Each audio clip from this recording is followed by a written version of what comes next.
The Room, IKEA Italy's Campaign Against Domestic Violence by Brooke Atwell. IKEA as a company. IKEA is a Swedish-founded multinational group that provides a range of affordable home furnishing products.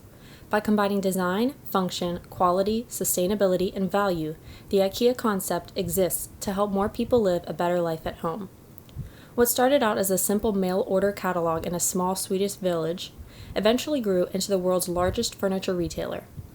Inner IKEA Systems BV, the company's international franchise system, is constantly working to keep the brand relevant and inspiring by developing its range of communication. Because the firm is known for its attention to cost control and operational details, IKEA incorporates modernist designs with eco-friendly simplicity in all of its appliances and furniture. Their mission? To offer a wide range of well-designed, functional home furnishing products at prices so low that as many people as possible will be able to afford them. SWOT analysis. Strengths: affordable, a supplier's dream, brand recognition, extensive designs, market research. Weaknesses: bad press, low quality. Opportunities: in-store grocery shopping, online shopping, development in more countries. Threats: more competition, possible lawsuits. More income equals less likely to buy cheap. The Italian Republic. Up until World War II, Italy was ruled by kings. Soon after, the people voted to abolish the monarchy and it became a democratic republic, also known as the First Republic. After a series of scandals among political parties broke out years later, it then became known as the Second Republic. There is now a three-way division of power: executive, legislative, and judicial. The Council of Ministers hold all executive power and are presided over by the Prime Minister. They are responsible for executing laws and other political decisions. The legislative power belongs to Parliament, whose main task is to make laws. The judiciary power is in the judges' hands, and they implement the laws passed by Parliament. A flawed democracy. Following the monarchy's abolishment, a constituent assembly drafted a constitution to establish the basic ground rules of society. However, a high degree of fragmentation and instability exists in Italian politics, often leading to short-lived coalition governments. That being said, Italy has had 61 governments since the end of World War II. Economics in Italy. Italy has a diversified industrial economy. It is divided into a developed industrial north dominated by private companies and a less developed agricultural south with a lot of unemployment. It is largely driven by the manufacture of high-quality consumer goods produced by small and medium-sized enterprises. Italy's underground economy consists of agriculture, construction, and service sectors. This accounts for 15% of its GDP. However, Italy has continued to implement more structural reforms to reduce costly entitlement programs and increase employment opportunities. Labor force: 25.53 million as of 2015. Agriculture: 3.9%. Industry: 28.3%. Services: 67.8%. Exports: 554.6 billion as of 2015. Engineering products, textiles and clothing, production machinery, and motor vehicles. Imports: 389.2 billion as of 2015. Engineering products, chemicals, transport equipment, and energy products. Italian media systems and literacy rates. The media environment in Italy is fairly open and vibrant. Press freedom status: partly free.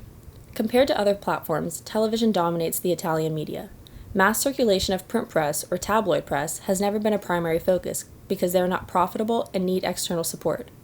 Those familiar with politics and public affairs are only interested in them. Italy has an adult literacy rate of 98.85%, male 99.14%, female 98.58%. Other facts. Region: Europe. Population: 59,209,131 as of August 6, 2019. 70.4% is classified as urban. Growth rate: 0.9% in 2018 and 0.2% expected in 2019. Internet and media penetration in Italy. Every day, Italians are becoming more and more familiar with the digital world and all it has to offer.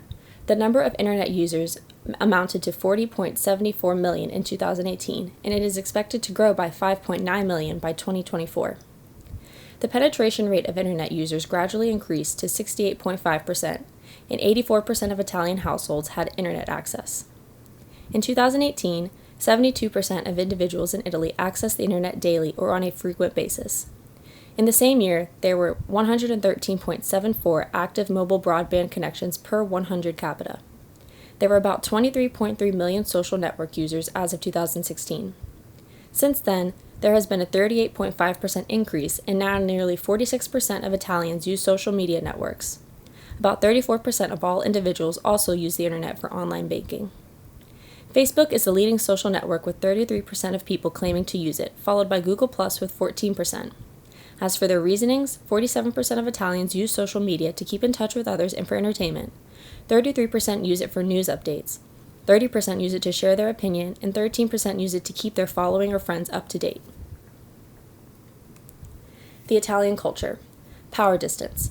Northern Italy tends to prefer equality by incorporating decentralized power and decision-making. Control and formal supervision are generally disliked as people prefer an open management style. On the other hand, all the consequences of PDI are rather high in southern Italy. Individualism. Italy has a me-centered culture in its larger cities because people tend to feel alone. Having family and friends is important to Italians, but they see it as having useful people for selfish reasons. Italians also use their personal ideas or objectives as motivation for happiness and fulfillment. Masculinity. Italian men are mostly driven by achievement, competition, and success. However, Italian women are viewed as housekeepers and mother-like figures. Children are taught at a young age that being a winner is important. Uncertainty avoidance. Italians are not comfortable in ambiguous situations. Though formality is important, people do not always comply with existing norms. To avoid stress, Italians tend to enjoy long meals and midday coffee breaks. They are also very passionate people. Long-term orientation. The Italian culture is pretty pragmatic. People believe that truth depends on the situation, context, and time. They adapt to traditions very easily and have strong perseverance to achieve their desired results. Indulgence. The Italian culture is also restraint. There is not much leisure time or control over gratifying one's desires. People feel that indulging in themselves is wrong.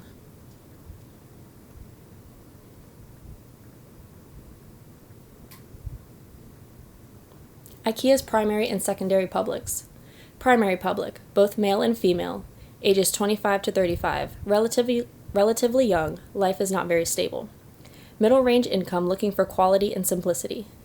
Secondary public, college freshmen and graduates, ages 18 to 24, looking for dormitory decor or small apartment furniture. Low income but independent and creative. IKEA shoppers are motivated to decorate and furnish their houses in order to make them feel like a home. Whether they're buying furniture for their children, replacing old furniture, furnishing a rental house, or looking for a gift, IKEA shoppers are searching for easy-to-assemble, stylish pieces. The company strives to uphold its unique in-store experience while creating a family-friendly environment that is comfortable and inviting for all its visitors. Output and impact objectives. Output. To highlight the problem of domestic violence in Italy, IKEA created an in-store ambient media amplified by hidden audio. It gave customers the chance to stop and listen to the sound of real domestic violence stories. The experience was shared online and spread quickly across social networks with the hashtags IDEVAW 25 November. Impact.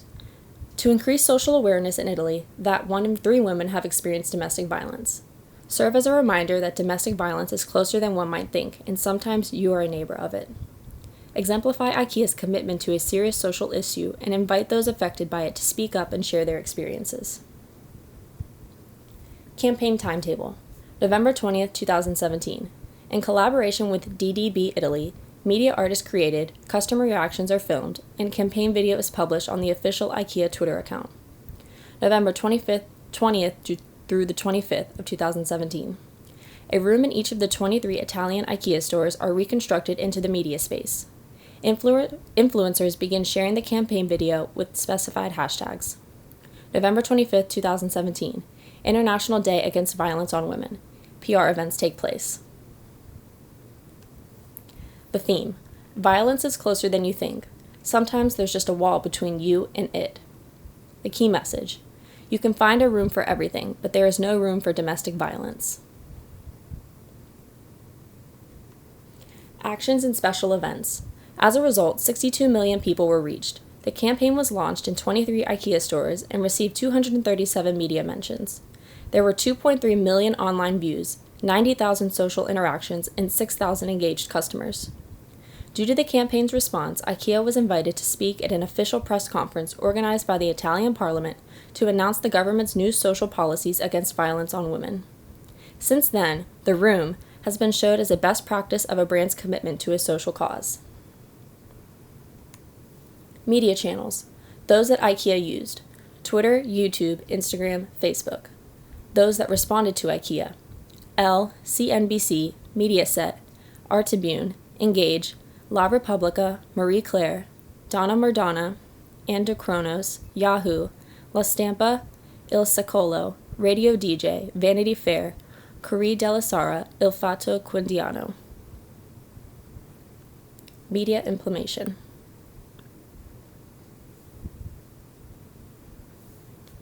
IKEA is the best place where people can find solutions for a better everyday life at home. Every year, 18 million Italians walk through an IKEA store, walking through their different ideas of home. But what happens if they face the dark side of Italian homes? Adesso torniamo a occuparci della violenza sulle donne. I numeri che descrivono gli abusi sulle donne sono spaventosi.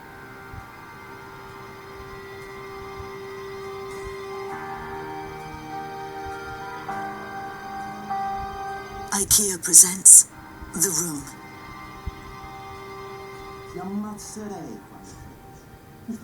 An in-store ambient media that gets IKEA customers to stop and live a touching experience by listening to the sound of real domestic violence stories. Io guadagno. Ma siamo in treno, perché fai così? E non rispondere! Non ti stavo rispondendo. Aia! Mi hai fatto male. Uomo.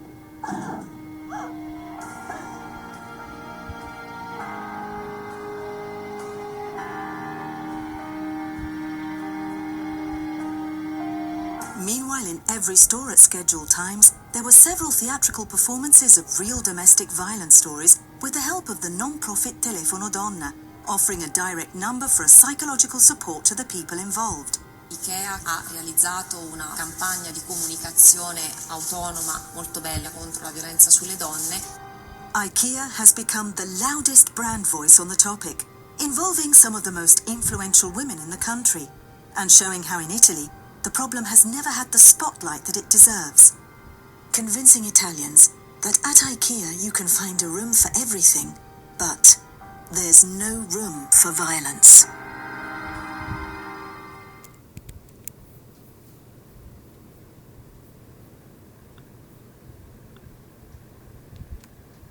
Circuit of Culture. Representation. In partnership with the nonprofit organization Telefono Donna, IKEA promoted this campaign in 23 of its Italian stores and across social media. Identity. The Room campaign gave people, especially Italian women, the opportunity to become more aware of the shocking truth regarding domestic violence. Regulation. At the same time, IKEA used this campaign to draw attention to the fact that those affected by domestic violence should not be afraid to speak up about their experiences. Consumption. IKEA shoppers and viewers loved The Room, so much so that it is considered IKEA's most successful campaign to date. Production. The theatrical performances created for the in-store ambient media were triumphant, and it quickly caught the attention of both in-person and online viewers. Evaluation and conclusion. All of the output and impact objectives were achieved. Brief summary. The Room campaign was a huge success. Between the real-life domestic violence stories, in-store execution, and response from the public, IKEA took viewers on a touching journey about a serious social issue. It benefited everyone from stakeholders, opinion leaders, the media, and most importantly, women. Key takeaways and recommendations. IKEA has continued to uphold its promise to provide functional and affordable home furnishings while serving its community. The Room campaign captured the attention of millions and shined a much-needed light on the issues surrounding domestic violence, particularly for women. Though the campaign was primarily launched in Italy, domestic violence is an issue seen around the world. With the worldly franchise that the company possesses, I recommend that they launch The Room in the largest IKEA store in each country in order to gain a more vast reach and response.